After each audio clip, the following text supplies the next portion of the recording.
নাবিলাকে বিয়ে করতে না চাওয়ায় ক্ষেপে গেল নাবিলা। এই ধারাবাহিকের দর্শকেরা এবার দেখতে চলেছে উত্তেজনা পর্ব। দেনা পাওনা ঈদ স্পেশাল পর্বে আসতে চলেছে ধামাকা। নাবিলার সাথে সম্পর্ক রেখেই চলেছে শহীদ। নাবিলার সাথে শহীদের সম্পর্ক নিজের আগে অনেক কিছুই ঘটে গেছে, এরপরও ঠিক হয়নি শহীদ। শহীদ কাউকে কিছু না জানিয়ে স্ত্রীর কাছ থেকে লুকিয়ে বউয়ের সাথে সম্পর্ক রেখেই চলেছে। দেখা যায় খায়রুল ও নিপার বিয়েতে হাজির হয় নাবিলা।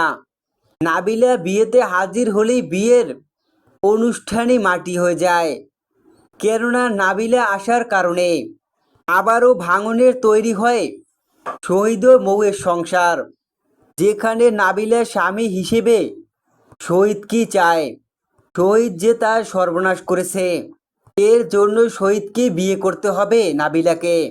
এসবই নাবিলা সবার সামনে জানালে কিছুতেই বিয়েতে রাজি হয় না শহীদ।